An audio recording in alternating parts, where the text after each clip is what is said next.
What is up, everybody? We are live on YouTube, but you probably aren't watching live, and I make that joke every time, but it's still fun. I guess I made this one public, so if anyone subscribed to me, they're probably getting a notification right now that we're live, and then they're going to click on this and be like, what the heck is this? Unless it's like Sarah, who I think also subscribed to me, but whatever. We're live, and we are here with our third, yes, count it, third deep dive of this first Big Brother hometown season. We are with one of the key cogs in this machine that ran through this season, and until she was epically destructively blindsided, she was running the show, running the ship. This ship's captain was her, and she is none other than my sister and yours, Ashton Consalvo. Ashton, how are you? Are you there? I'm here. Wow. I'm living. You're living. What does that mean? Driving. What have you been up to since getting out of the house? You know, a lot of my fans asked me to make a P.O. box to send me some mail, so I got that done. I know exactly what this joke is. Starting a YouTube channel. Tune into Ashton. We have some shirts getting made. You know what? It's no Tangela. No Tangela. We're not moving in together, and we didn't have a miscarriage. But, who knows what might happen. That second part may sound really insensitive if you didn't watch Big Brother 20. Yeah. But it wasn't. For those of you wondering, it was not insensitive. It wasn't. Well, maybe it kind of was. Maybe. Rip. Sorry. that was the Yeah, I wasn't trying. Okay. Moving on. So we're just going to talk through Ashton's game, things from her perspective, maybe shine some light on some of the things that went down over the 3 weeks, or really the 2.5 weeks that Ashton was in the game. Maybe she'll learn some things, and maybe we'll learn some things. We want to learn from her where she was coming from this whole game. This is for you, the people. You, the people of the internet. So I'm going to stop being weird now. Am I, though? I'm literally doing this. This is inherently a weird thing, so we're just going to roll with it. Okay. So let's just talk about your pregame, things that happened before day 00 even. Who was contacting you? What was the plans? Who were your alliances? What happened? Even before Allie joined the game. Anything and everything. All right. So before the game started, me and Lane knew from the start that we couldn't work together and not be a target. So our plans were to try to get on opposite sides of the house, but still, keep each other in the know. But that quickly didn't work because we were automatically pinned together. So once we realized that, we realized we just kind of had to make an alliance and get people who would be on our side. So our plan, if I can remember the names correctly, it was going to be me, Lane, Bradley, Eric, Jenny, and Tucker. I believe that's what we had in mind. But Eric didn't play the game and Allie came in, which changed literally everything. So as soon as the game started, Allie and Ian were like, we're couples. We got to work together. So we started our alliance, which quickly died when Ian was eliminated first. So from then, we just kind of had to win. Well, we'll get to that. Just stick with pregame. That's good. Okay. So why did Allie joining the game change everything? Because Ian was originally against us. He was one of those people who were like, Ashton and Lane are a couple. Let's cut them. But as soon as Allie joined the game, that's his fiance, so he became a couple. So his strategy to get us out wouldn't work because he was one of those people. Yeah, okay. That's great. And so then day one really hits, and the first HOH comp was the plague, and a lot of people really set this competition set the tone in a lot of ways. This HOH, Bradley's HOH, set the tone for this entire game in a lot of ways. How did this HOH comp specifically set the tone for kind of where people's heads were at? So Bradley winning wasn't too big of a surprise because we knew that he was playing playing a good game, whereas everyone would want to talk to him and everybody trusted him. So that showed Bradley was right in the middle because he won, because nobody hit him. And Sarah hit Lane first, which clearly set the stage as to where her targets were. So then Lane hit. Who did Lane hit next? Lane hit Drew. Lane hit Drew, yeah, and then Drew hit me. Yep. That's what I thought. So it was very clear, the really open targets. And then Bradley winning, we really thought he was going to be on our side. But he did tell us, I'm putting up Ian. And we're like, no, don't. He just kept saying, trust me. And we had no choice because he's HOH. And we thought we had the numbers, but we didn't. So. Okay, before we get to the vote, okay. Who did you want him to go after? Who did he put up? Daniel and Ian? Yes. I mean, I guess Daniel. I think I really wanted him to put up Sarah. Oh no, she couldn't. Yeah, Sarah was safe. So at that point, I didn't really care as long as it was like Daniel or Drew, somebody that was clearly against us. Mm-hmm. But he didn't want to make that move. He wanted Ian out, which clearly everybody else did too. So at any point before the vote started happening, did you think that Bradley was actually going after Ian? Yeah, I never trusted it. I never did. And everybody felt confident that Ian was staying, but I had this feeling. I was like, if he didn't want Ian out, he wouldn't have put him up. Because Ian's not a pawn kind of person. When you put someone like Ian up, it's to get him out. So I just felt uneasy about it, but I still wanted to trust it. But as soon as the results were out, I was pissed, but I wasn't too surprised. So then we get to the results, and we have Daniel wins his millionth veto. He puts Drew, his first of a million. He's off the block. Bradley puts Drew up on the block, and it's Ian versus Drew. You guys think you have the numbers. You're not too sure. I remember we talked that day. We were on the phone as the votes were about to be revealed. I lost you. Here I am. Great. I was talking to you as the votes were about to be revealed. You were not feeling too easy about, you weren't feeling too settled about it. But anyway, the votes come out. It's 5-4. Ian's the first one evicted from the game, and you were angry. Yes, but I knew it was Jenny or Tucker or both of them because we were in an alliance with them week 1. But anytime we talked in that alliance group chat, they said nothing. So because of that, that's when I was like, I don't think so. And then once the results were in and Jenny was just being shady, I knew. Well, but right away you did not know whether it was Jenny or not, because Jenny at this point tells her really only point blank lie and says she didn't vote for Ian when in fact she did. Wow. Did you believe that when she said that? And then no, because she never spoke in the group chat. So even when she said that she didn't vote for Ian, you didn't believe it? I didn't. So then when she fesses up, where's your head at with Jenny? Since she fessed up to me, I should have known it was because I was about to win HOH and she just wanted to cover her bases in case I won. But I trusted her. Again, I was like, she fessed up to me. She just wanted to get Ian out, but we're good. And that was, I think, where I made my first mistake, because I could have taken her out then, which I don't think I would have, but I could have kept her on my radar more than I did because I trusted her way too much. From my point of view, I don't think that Jenny, though she was a key part in a lot of the things that went wrong for you, I don't think that it was a matter of her trustworthiness or not. And we can get to it. It's more present in your eviction, but we'll get there. So we'll get there.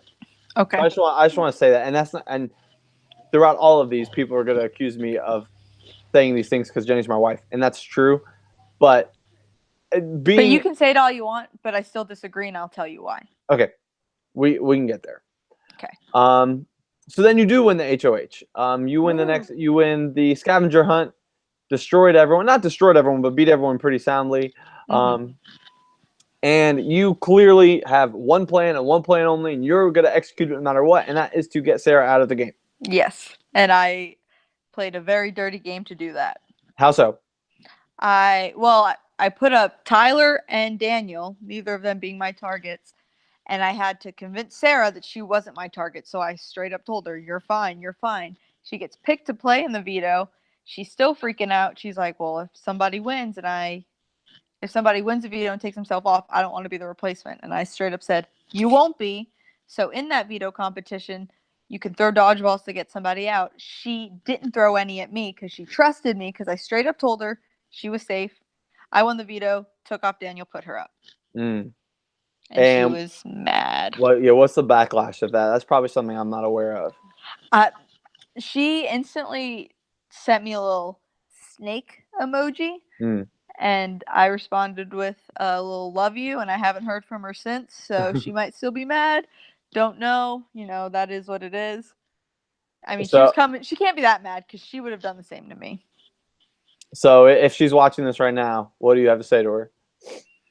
I mean, I'm sorry I lied to you, but I'm not sorry I did it. Is she watching? Can you tell? No one's watching live at the moment, but she might be watching later. True. So Sarah, if and when you're watching this, happens. Happened to me, so. That's true. It did happen to Ashton very shortly after. And it was by my brother and sister, so it's a lot more painful. Well, Drew voted out Sarah too. Yeah, and Drew straight up said, "Let's get out Sarah." So awkward. That is awkward. All right, so let's see. I'm skipping ahead in my notes here. Okay, so now we have one of my favorite rounds of the entire game, if not the most entertaining round of the entire game, and that was Tyler's HOH. Freaking Tyler. Okay, so Tyler comes up and he's like, "Hey, everyone said get Bradley and Ashton out, so here we go." Did people say that? So what do you think? Because everyone I asked said no, but they could have been lying to me. I don't think they said Bradley. But did they say me? Oh, Chris. Go ahead. Chris told me he didn't and I believe him, but I don't know. So it's interesting. In my interviews with both Bradley and Lane, we talked about this, and they both claim that they never bought it. They're like, "This is a bunch of lies. We knew it all along." First of all, I don't think that's true because Bradley, in one of his diary room videos, goes off about how everyone wants him out, and he can't believe it. You did the same. But now I can tell you that, in fact, Tyler was really telling an absolute lie. It was not true whatsoever. I knew it. It wasn't adding up to me. You'll see this in hopefully the episodes that I get done. I have this episode done, but Tyler in a video confessional says to me, he says,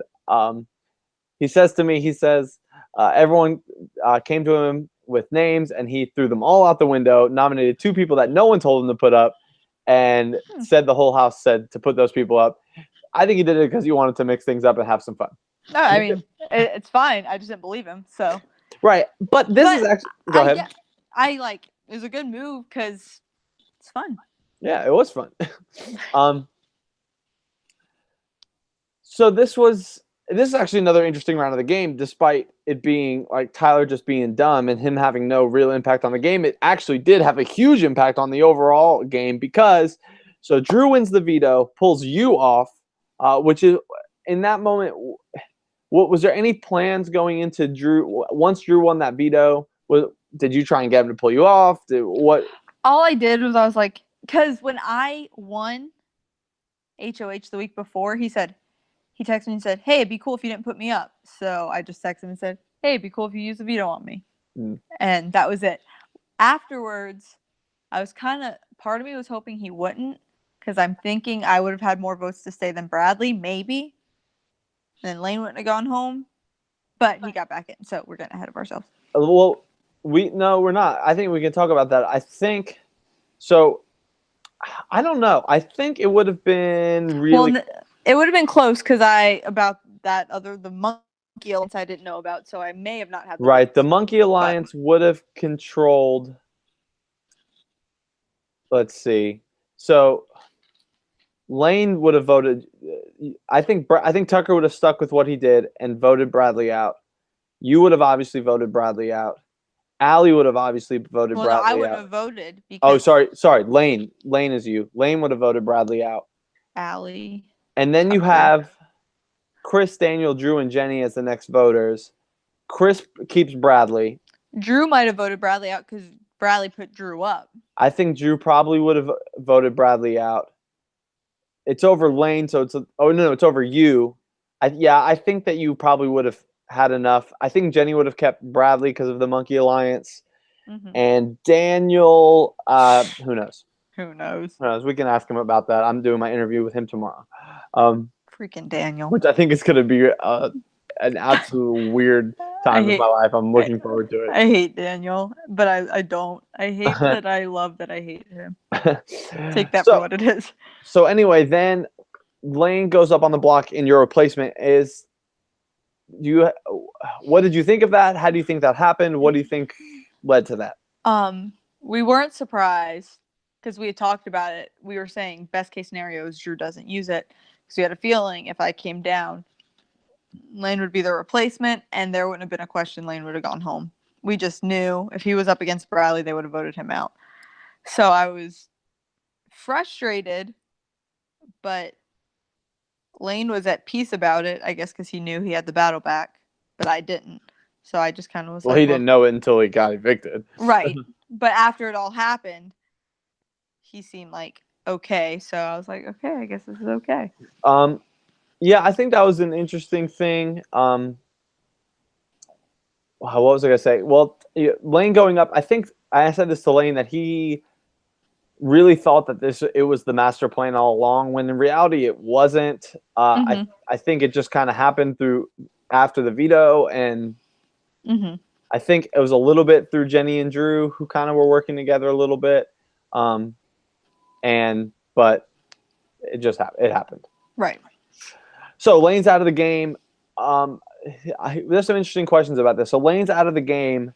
How do you feel this works out for your game at the time? You not knowing Lane's getting back in. At the time, I thought, well, if Lane's gone, now people may see me as just one person, so I'm not as big of a threat. So I can use that, and I still have Allie, and people may not know how close me and Allie are, so we can use that to our advantage. So I don't know. Didn't I win the next HOH? No. Yes. I did? Yes.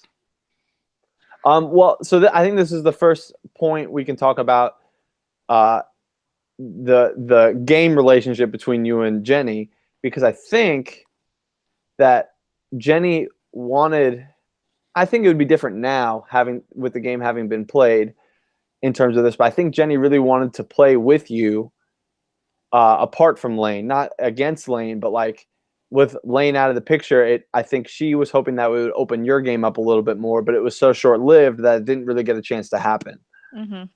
That was something Jenny had been expressing since day one, to me at least, that she was not trying to get Lane out, but she was hoping that it would happen so that she could like play with you, because she wanted to go deep with you early on before really even the monkeys happened. That's just the truth. Whether it didn't play out that way at all, Clearly, it is the truth. And that's what I wanted for you, because I thought that your best shot of going deep was getting Lane out of the way. It obviously didn't happen that way. But okay, so you win the next HOH kind of on accident. You didn't really plan on it. Didn't really. I thought my name was really dumb, but I don't know. And I've kind of skipped over this HOH round in all the other interviews, but since it's yours, we can talk about it. But you got Tyler out. Yeah, and looking back, probably wasn't. I mean, it wasn't the best move because Tyler was just kind of like, eh. So we probably could have kept him around, and but I didn't know where he was. I didn't know if he was just or if he was just super sketchy, all in people's heads. So I don't completely regret getting him out. But if I knew what I know now, and I could have seen what was going to happen, I would have put up Tucker and Jenny. And that's what I wish I would have done. I think that would have been a better move. Yeah, but I mean, knowing what you knew then, I don't think you would have thought to do that, or would have had good reason to do that, because Tucker had just voted with you. Right. So not as much Tucker, but Jenny, because she did vote out Lane. So I would have had a little more reason. But even then, I was like, okay, nope, Jenny wants to work with me now, so I could trust her. Right. And like I said, that is largely true. she just wanted to protect Bradley. It wasn't even about getting Lane out. In fact, she was this close to keeping Lane. Mm-hmm. She really was. But Bradley called her and kind of saved his game a little bit. And of course, like Bradley and Jenny had a good relationship in the game because of the monkeys, and even before the monkeys. Mm-hmm. So you get Tyler out. It's a low risk Low move, profile, yeah. low profile, and then we head towards the battle back competition, and it is announced that you've made the jury. The battle back competition happens. Lane makes it back into the game, and at this point, obviously you can't be upset that Lane's back in the game. Was there any part of you that thought, I was kind of thinking that it might be better for me to not have Lane, or were you just great? No, I was glad he was back in because I was too stressed. Right, that makes sense. So it's funny because Lane had to do all that studying without really telling you. He blew my mind because he watched the video once with me just for fun, and then once the video was over, he was just naming things, and I just was like, "Wow, that's impressive." He watched it once and knew all that, but no, he said he was studying as if his life depended on it. So it really came down to that blasted tiebreaker. Blasted. So then Jenny wins HOH, and at this point, really, you and her are still like in good spirits with each other, but this is a big round in this game. Yeah. So Jenny wins HOH. She's going after Allie. She puts Allie and Daniel up. Daniel wins the veto. Obviously pulls himself down, and Jenny's now having this internal conflict. Does she put Drew up on the block, or does she put Lane up on the block? She wants to put Lane up on the block, knowing that it gets Allie out of the game. And she doesn't want to put Drew on the block because her and Drew had a very good working relationship, and they had been talking a lot in the game, which is probably unknown to you at the time. I had a feeling, though, because when we wanted to put Drew up, she was like, eh. And I was like, she's too against it. Right. She had him like in her back pocket. And here's the other thing about the Drew thing. I think with Jenny having Drew, I think she could have used him for most of your benefits. I didn't want Drew in the game anymore. Well, you got what you wanted, and you did so through cruel means. You sent the text to Jenny saying, please don't put Lane up on the block. That pulled enough at her heartstrings. Then you made a promise saying that you wouldn't vote Drew out of the game if she put Drew up on the block, and then what? Then I voted Drew out. Why? Because that's what I wanted to do. That was my plan. If Drew got up, I was going to vote him out. So because there's no benefit, and clearly it benefited Jenny for Allie not to go home. Right. But there was no benefit to Allie going home, other than she just wanted her to. Right. You say that, but it's hard to say what Jenny's road to victory is if Allie's out of the game. I don't know. Maybe there isn't one. There might be. Obviously, it worked out for her because she beat Allie at the end. And I've said that in every interview that I was like, well, Jenny won, so she can't say, oh, I wish I could have done this or done that different. Right. But I mean, you can always still like say, oh, I could have done this or could have done that. Anyway, this is about you. So do you was this lie worth it?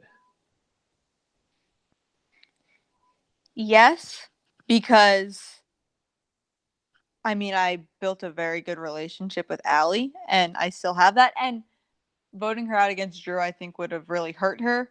1, and 2, I wanted Drew out. So, yeah, I may have gone home the next week, but I wanted Drew out, and I lasted longer than him, so I'm fine with that. Yeah, Drew, that was a bash. Still don't like it that much. It's not true. You still love No, him. It's kind of pretty true. But anyways. We don't need people mad at each other in real life. It's just a game. Yeah, well, I didn't. I'm done. All right, so Tucker wins HOH. And, okay, well, before you, like, recount how you felt when Tucker won the HOH, you are in the exact same position Drew was in when Jenny won HOH, because Drew came to me when Jenny won and was like, man, I'm so pumped that Jenny just won HOH. And then Drew ends up going home. So Tucker wins HOH. And what do you feel? That wasn't Jenny's intention. That was not Tucker's intention. You're right. Okay, so it's different. So you wake up and you see, oh, Tucker won HOH or whatever. He won it in the afternoon. And then what are you like thinking? I mean, Lane was close, and I would have rather Lane won, obviously. Right. But I was like, well, if Tucker's going to win, that's great. So I texted him, and he said, you're safe, obviously. So I was like, cool. That might have been true at the time. I don't know. And we talked about this the other day, and he said like he probably could have avoided doing that, but didn't. Right. No one's perfect. Right. So, I mean, this is really where I can shed most of the light on what happened. Tucker sat in our living room right behind the wall I'm sitting in and said, I've worked well with Ashton. She's been good to me. We've like worked well in this game, but we've got to get her out. Is basically what he said. He's like, she's like huge target now, like, or a huge threat, not target. She's a huge threat right now. And it's funny because he may have been the only one in the game at that point, either that did or was willing to recognize that. So in that framework, how does that feel? I mean, thanks. Whatever. I mean, sure, it feels good to be called a threat, but it doesn't feel good to be sent home for it. Right. The thing, so first of all, you know how like upset I was for you that night, but one, you got to hand it to him for pulling it off, but two, you did the exact same thing to Jenny or to Sarah. Yeah, but you said you're safe. Yeah, but I didn't have a relationship with Sarah, and I had to do that so she went home. He didn't have to say that to me, so I went home. I had to make those moves to ensure I could get her on the block. Fair. His were just a little. That's right. I think my question more regards to like the overall feelings at the end of the day, because ultimately it was the same like tactics, whether like strategically it was different. Like same tactics, but I actually had relationships with Tucker in the game. I didn't have a relationship with Sarah in the game, so I didn't feel as bad. That's fair. And I would have expected it from Sarah. I didn't expect it from Tucker. But clearly, the only person that lie worked out, or that backstab worked out for, was Jenny, because Chris went home, and Tucker went home, and Bradley went home. Right. And that's the funny thing, because the getting you out of the game was intended to protect Tucker and Chris. And in a perfect world, they made a lot of sense in that time because they thought that you guys would go after them first. So if they got you out, they couldn't go after you. We would have gone after Chris, but Tucker wasn't really one of our targets. Well, but he might have been later on down the road before Bradley and Jenny had that trust continue to build. No, Jenny was definitely a bigger target than Tucker. Right, but would you have... There was a time, and you even said this to me, that you were hoping for like a Consalvo Final Four. Yeah, I guess that's true. But I said that more in feeling, but when it came to strategic, I probably would have rather been with Tucker than Jenny. Not saying I could have beat him, because I don't know if I would have or not, but I felt Jenny was too dangerous. Yeah, I honestly think that once Tucker made this move, it put him deeper in the game, and it like boosted his win upside by like at least like 60% or something. Like I thought at that point, it's like Tucker could make a run and win here. He just kind of got unlucky after this. And we could talk through a little bit of it, but you're obviously out of the game. Well, let's talk about, okay, so you're evicted from the game. Feelings the night of, feelings. Okay, what are your feelings the night of, and then what are your feelings once you get over those feelings? The night of, I mean, I was just like sad and mad. I cried. I just was like upset. Mainly, yeah, what Tucker said hurt, but Jenny and Bradley. Jenny at least owned up to it. Still didn't make it too much better, but Bradley ignored me. Straight up, I texted him a million times and called him, and he didn't respond to me until after the votes were read, and I thought that was cowardly of him. I think I can probably shed some light on that based on our conversation. He said he submitted his vote and then went and rode dirt bikes. But this was like 20, 30 hour before. So there was time before that he could have seen it. Right. But Jenny told you that she was going to vote you out. Yeah, and that's when I just said bye. Right. Okay, so then you're hurt, you're upset, and once you get over it, how'd you process it after the initial anger and upset things. I mean, I had to go to sleep. I couldn't really think about it Yeah, without I mean, like the next day, like I mean, it could be on your mind. the next day I was still upset and still like not happy, but I mean, I understood it. I did, and I tried to take it as a compliment, I guess. But I accepted it and moved on. Okay, so this is something I'm curious to talk about. What say you don't get evicted there? I mean, it's so hard to predict. At this point, there's still 4, 5, 6. You went out at 8, I believe. Yes, you went out at 8. Because Chris then went out at 7 and Tucker went out at 6. It's probably hard for you to carve your path to the end at this point. But how are you hoping to win? How was I hoping to win? I mean, I guess just get to the end, and I was just hoping I would have a good resume because I was on my way to building a pretty good one. Right. Well, but I mean, like, who were you like? Final 2 thoughts. Were you good? Were you gonna try and go to the end with Lane? If me and Lane could have made it to the final 2, I mean, that's what we wanted all along. We didn't think that was really possible. But if I wasn't next to Lane, I think I would have wanted to be next to Allie, just because I worked beside her the whole time, and I think I could have beat her. Do you think you could have beat Lane? See, I don't know, because I think we both played good games, but they're very different. It just depends on what people liked. So I think Drew would have voted for me. I think Daniel would have voted for Lane. Yeah, I think you win. Gosh, I think now that I'm thinking through it. Okay, so I think you have Drew. I think you have Bradley and you may not have Bradley, but I think you have Let's say you have Bradley and Jenny. I think Chris votes. Chris votes for Lane. Daniel would votes vote for Lane. Allie votes for probably you.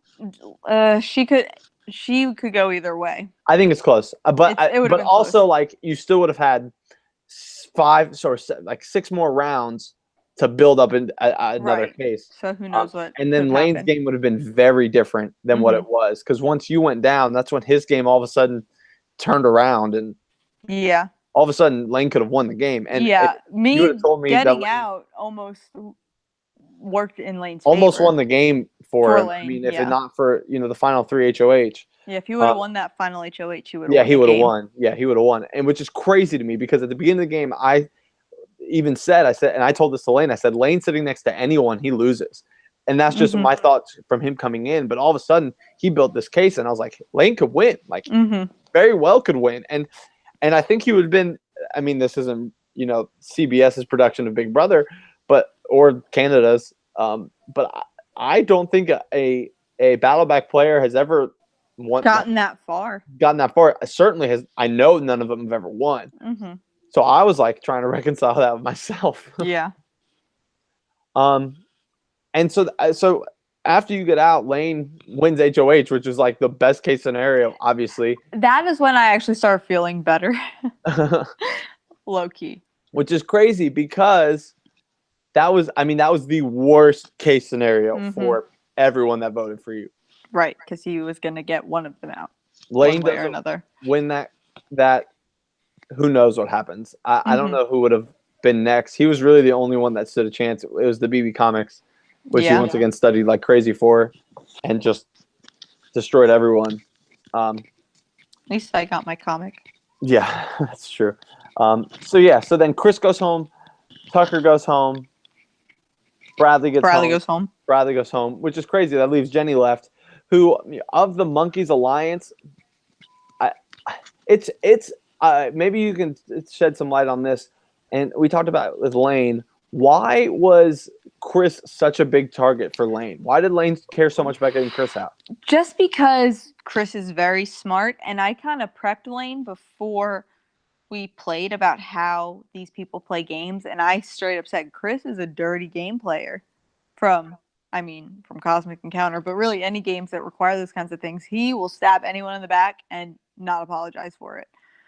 And he made a very bold statement to begin with, but then he really ended up doing not much. What do you mean he made a bold statement to begin with? At Chris, when he's like, hey, you guys are all being nice. I'm not here for that. I want to win. Right. And, yeah, it was for the drama, but I mean, he meant it. It's interesting, and this is a little bit more meta, but like I know for a fact that you are like one of the one people in the world that Chris has the hardest time doing something bad to in game. Really? Yeah, he has said. Aw. I've heard him say that. I have that documented in our first Cosmic Encounter Thanks, Chris. tournament podcast from 2 years ago. I remember him saying that. Like you're the least likely person for him to harm in games. Granted, he came after you and he was a Right. driving force in getting you out of this game, but you guys weren't working together at all, so he probably had No. no problem with it at this point. No. But I feel like if you guys would have like linked up at the beginning somehow, you would have probably worked together really well. But It's just hard with Chris. It's just hard to trust him in games, and he can't argue that. He knows how he is in games. He's wild. That was nice that he said that. Yeah, I mean, he said it 2 years ago, but it's probably still true. I'm gonna say it's still true because it's nice. Yeah. So, yeah, I mean, the Monkeys Alliance is decimated at this point. Really, Allie and Jenny kind of form a new bond as Lane and Daniel form a new bond. Daniel. Which is really funny. I can't wait to talk to Daniel about that tomorrow. And Jenny wins the final 3 HOH, cuts Lane as she should, wins the game. You don't vote for her. Why? Well, can you convince me that this was not an emotional decision? No. Oh, okay. It was emotional, but I really didn't think Allie was going to win, and I worked with her the whole time, so I wanted to give her my vote. So you in no way did that to, like, get Jenny back? I want to say no, but I mean, maybe. Because, like, still when I think about it, I still am mad at them, like, a little bit in my heart. Maybe but you should reconcile that. Yeah, probably. Because, So let's say she's next to no, not Tucker. I don't know. I'm trying to think if she was next to somebody else other than Allie, if I would have done it differently. Just Are you saying if she was next to Tucker, you were voting for Tucker? No, I'm thinking, did I just vote for Allie because it was Allie and I worked with her, or was it because I was mad at Jenny? So I'm thinking if she was next to Tucker, I would have voted for her. So I don't know. Well, that makes more sense because they both stabbed you in the back. Tucker actually did it worse. True. So fair enough. So, and the reason I'm bummed about it, not because you didn't vote for Jenny, and not that Allie played a bad game, but okay, this is something that you probably know more about than most people, or we do. Was Allie a floater or a coaster? Tell me what coaster means. I don't remember. Here's the thing. People thought Allie was floating, but she contributed a lot to our decisions, and she didn't just do what we said or anything like that. There was times we voted how she wanted, as opposed she would like beg us, please do this, or we had to beg. Like, we weren't always in agreement, so it wasn't she was just doing whatever we said. She had valid points and opinions and so game moves. What was missing for Allie? I think the fact that everything she did was so low key that people had no idea she did anything. Do you think she could have?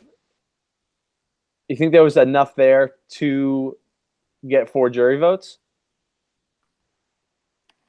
If she just would this isn't just meant to like throw Allie under the bus by any means. No, I think she could have deserved to win if she could have done like one thing for people to see, if that makes sense. She did get HOH once during like the finale, but that all happened so fast that like they don't mean as much. And I don't mean that to discredit her HOH, but you can't really make a big move because there's not as many people. So I think if she would have had time earlier in the game to win and make a move and then still do her under the radar, she could have maybe had a better chance. So do you think, I mean, this is a conversation that has been had over the first 2, so I think we can talk about it. I think that it's a different, so this isn't about Allie anymore. It's about really Lane and Jenny. Do you I want to convince you of one thing, obviously, but like the way things played out and not taking out Jenny's win, so including Jenny's win, I still think it's possible for other people to be considered having played a better game. But do you think Lane or Jenny played the better game?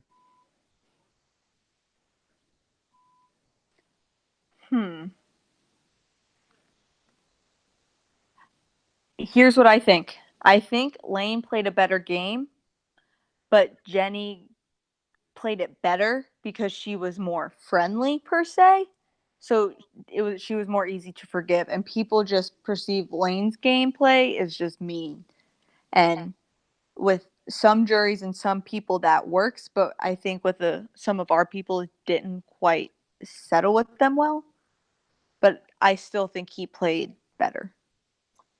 Okay, I can see that. I can understand that. My thing has been because Jenny did not get Lane did not get Jenny to take her to the end.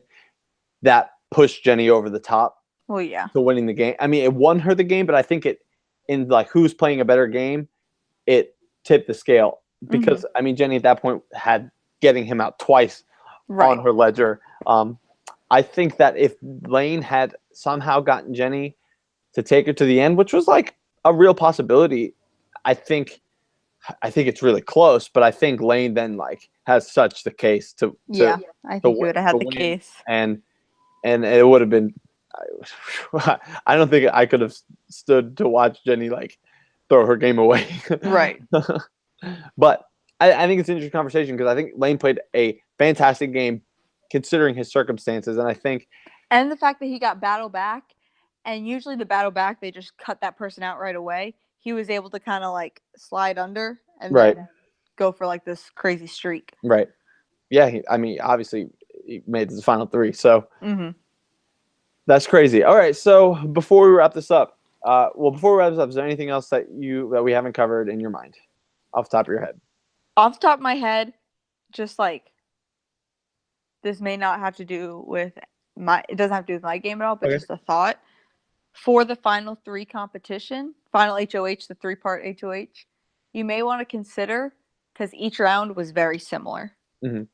So maybe having a little more diversity in that. Not saying that gave Jenny an advantage or gave anybody an advantage, but you can't really do a physical one. Right. It's all digital, but maybe change up because it seemed like the first one and the last one were very much the same. No, or parts one and two were the exact same. Right. They just had like a little difference. And then part 3 was more like when part 3 happen. Was. Yeah, what part 3 was like on the last couple seasons, not 20, but 19 for sure. Yeah, I thought through that. I actually tweaked the final 3 HOH like 100 times throughout the course of the game. And I mean, I don't think it was bad at all. I just thought they were all very similar. That it wasn't as like intense. The final part 3 was, but because and parts 1 and 2 were in that they were close, but anyway. All right, before we wrap this up, one final question. Unless you have anything else. Will you ever play again?